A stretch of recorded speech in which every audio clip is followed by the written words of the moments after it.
আপনারা অনেকে প্রতিদিনই ফুটবল খেলেন, কিন্তু দেখা যায় অনেকে ডিভিশন 4 বা 3 বা 2 পর্যন্ত আসে কিন্তু আর যেতে পারেন না।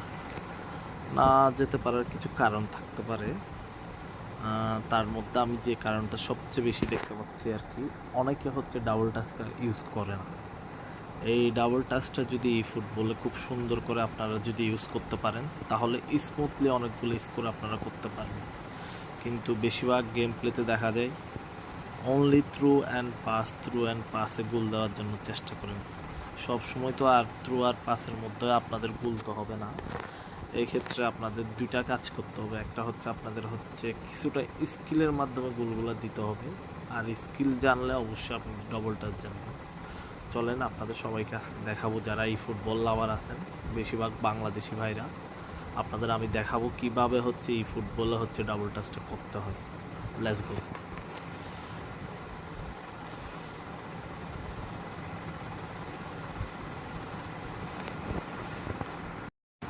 চলেন তাহলে আপনাদের সবাইকে ডাবল টাচটা আমি আজকে একটু দেখাই।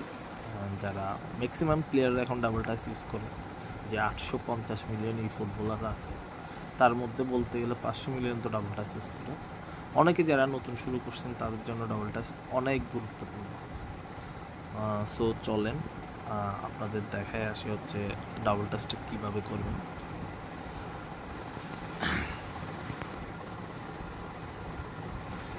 ডাবল টাচের সর্বপ্রথম যে গুরুত্বপূর্ণ যে বিষয়টা হচ্ছে, এটা হচ্ছে বাটন।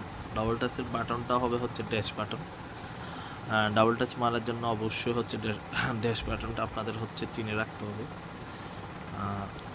এই ড্যাশ বাটন আর কাচ্চার, এই দুইটার কম্বিনেশনে হচ্ছে আপনার হচ্ছে ডাবল টাচটা হবে। যখন ড্যাশ অ্যান্ড কাচ্চার টান দিবেন, ডাবল টাচ হয়ে যাবে। ড্যাশ অ্যান্ড কাচ্চার টান দিবেন, ডাবল টাচ হয়ে যাবে। ড্যাশ অ্যান্ড কাচ্চার টান দিবেন, ডাবল টাচ হয়ে যাবেন। দেখেন আমি দেখাচ্ছি স্ক্রিনে, dash and double touch and কাচ্চার টান দিবেন, আপনার হচ্ছে ডাবল টাচ হয়ে যাবে। ড্যাশ এবং কাচ্চার টান দিবেন, ড্যাশ এবং কাচ্চার টান, ডাবল টাচ।